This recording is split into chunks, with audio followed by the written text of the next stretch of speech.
Welcome to JK சமையல். இந்த வீடியோவில் நம்ம பீர்க்கங்காய் கூட்டு குழம்பு எப்படி செய்யலான்றதை பார்க்கலாம்.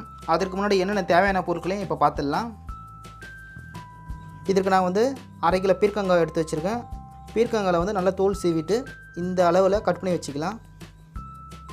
தனியாத்தூள் 1 ஸ்பூன், சில்லி பவுட்ரு 1 ஸ்பூன், சீரகத்தூள் 1/2 ஸ்பூன், மஞ்சள் தூள் 1/4 ஸ்பூன், கடுகு உளுத்தம்பருப்பு 1/4 ஸ்பூன், சோம்பு 1/4 ஸ்பூன், கருவேப்பிலை சிறிதளவு, பாசிப்பருப்பு 100 கிராம், தேங்காய் பத்தை 2,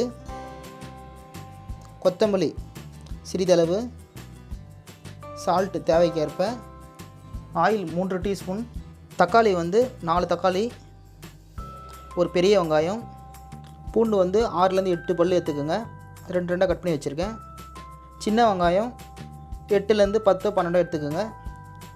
பச்சை மிளகாய் 3, 2 கட் பண்ணி வச்சுருக்கேன். இவ்வளோ தாங்க நம்ம பீர்க்கங்காய் கூட்டு குழம்பு செய்வதற்கு தேவையான பொருட்கள். இப்போ இந்த பொருட்கள்லாம் வச்சு நம்ம பீர்க்கங்காய் கூட்டு குழம்பு எப்படி செய்யலான்றதை பார்க்கலாம். இப்போ பேனில் 1 ஸ்பூன் எண்ணெயை ஊற்றி நம்ம பீர்க்கங்காயை வதக்கிக்கலாம்.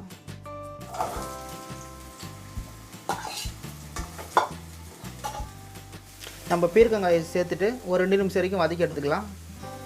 நம்ம இந்த மாதிரி பீர்க்கங்காயை வதக்கிட்டு செய்யும் போது நல்லா டேஸ்ட்டாகவும் நல்லாவும் இருக்கும். அதுக்காகவே நமக்கு இந்த மாதிரி வதக்கிட்டு செய்கிறோம். 2 நிமிஷமாக நல்லா வதங்கிடுச்சு. இந்த அளவுக்கு வதங்கினா போதும்.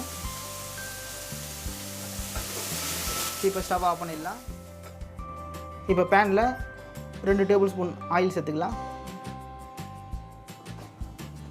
கடுகு உளுத்தம் பருப்பு சேர்த்துக்கலாம்.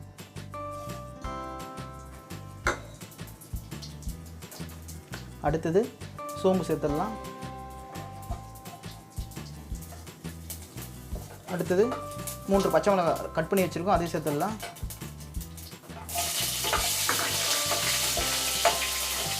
அடுத்தது வெங்காயத்தை சேர்த்துடலாம். இப்போ பூண்டையும் சேர்த்துடலாம். பூண்டில் வந்து கொஞ்சம் பூண்டையும் ஒரு பச்சை மிளகாய் எடுத்து வச்சுக்கலாம். அது நம்ம தேங்காய் துருவும் போது அரைக்கிறதுக்கு தேவைப்படும். அதுக்காக கொஞ்சம் பூண்டையும் ஒரு பச்சை மிளகாய் எடுத்து வச்சிடலாம். அடுத்து தக்காளியும் சேர்த்துடலாம். இப்போ எடுத்து வச்சிருக்க கருவேப்பிலையும் சேர்த்துடலாம்.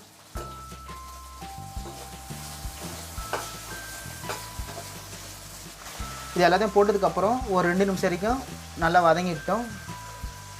மூடி போட்டு வச்சிடலாம். நம்ம மிக்ஸி ஜாரில் நம்ம எடுத்து வச்சுருக்க தேங்காய் பத்தை, ஒரு பச்சை மிளகா, கொஞ்சம் பூண்டு எடுத்து வச்சுருக்கோம். திருவுனது போல் அரைச்சி எடுத்துக்கலாம். தண்ணி ஊற்றாமல் அரைச்சி எடுத்துக்கலாம். பாருங்கள், நம்ம தேங்காய் வந்து தண்ணி ஊற்றாமல் இந்த அளவுக்கு அரைச்சி எடுத்துருக்கோம். இப்போ 2 நிமிஷம் ஆகிடுச்சு. மூடியை திறந்து பார்த்துடலாம். தக்காளி வெங்காயம் நல்லா வதங்கியிருக்கு. இப்போ நம்ம எடுத்து வச்சுருக்க பொடியெல்லாம் சேர்த்துடலாம். தனியாத்தூள், அடுத்தது சில்லி பவுடர், சீரகத்தூள், அடுத்தது மஞ்சள் பொடி, எல்லாத்தையும் போட்ட பிறகு நல்லா கலரி விட்டுக்கலாம். அடுத்தது நம்ம எடுத்து வச்சுருக்க பாசிப்பருப்பு 100 கிராம், அதையும் நல்லா கழுவி எடுத்துக்கோங்க. அதையும் இப்போ இதிலே சேர்த்துடலாம். அடுத்தது நம்ம திருவி வச்சுருக்க தேங்காயும் சேர்த்துடலாம். இப்போ இதையும் கொஞ்சம் நல்லா கலரி விட்டுடலாம். அடுத்தது நம்ம எண்ணெயில் வதக்கி வச்சுருக்க பீர்க்கங்காயும் இதில் சேர்த்துடலாம்.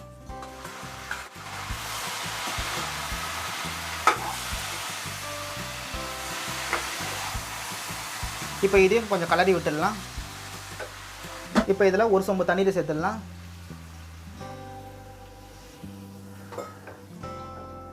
கலரி விட்டுருங்க. இப்போ சால்ட்டு தேவைக்கு ஏற்ப சேர்த்துக்கோங்க. சால்ட் சேர்த்துட்டு நல்லா கலரி விட்டுடலாம்.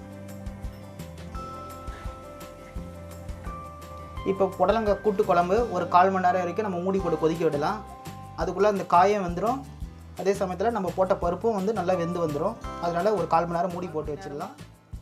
கூட்டு குழம்பு கொதிச்சிச்சு. இப்போ மூடி திறந்து பார்க்கலாம். பாருங்கள், நல்லா கொதிச்சு வந்துடுச்சு. பருப்பு கூட பாருங்கள் நல்லா வெந்து வந்துடுச்சு பாருங்கள். இப்போ கடைசியாக வந்து நம்ம எடுத்து வச்சுருக்க கொத்தமல்லி இலையை சேர்த்துடலாம். அவ்வளோதாங்க. இப்போ நம்மளுடைய சுவையான பீர்க்கங்காய் கூட்டு குழம்பு ரெடி ஆகிடுச்சு. இந்த வீடியோ பிடிச்சிருந்தா இந்த வீடியோவை லைக் பண்ணுங்கள், ஷேர் பண்ணுங்கள். நம்ம 𝐏𝐞𝐞𝐫𝐤𝐚 சமையல் சேனலை இது வரைக்கும் நீங்கள் சப்ஸ்கிரைப் பண்ணலாம், மறக்காமல் சப்ஸ்கிரைப் பண்ணிக்கோங்க. அப்படியே பக்கத்தில் இருக்கிற பெல் பட்டனையும் ப்ரெஸ் பண்ணுங்கள். அப்போ தான் நாங்கள் அப்லோட் பண்ணுற வீடியோக்கள் உடனுக்குடன் உங்களுக்கு நோட்டிஃபிகேஷன் வந்து கொண்டே இருக்கும். மீண்டும் அடுத்த ஒரு வீடியோவில் சந்திப்போம். தேங்க்ஸ் ஃபார் வாட்சிங்.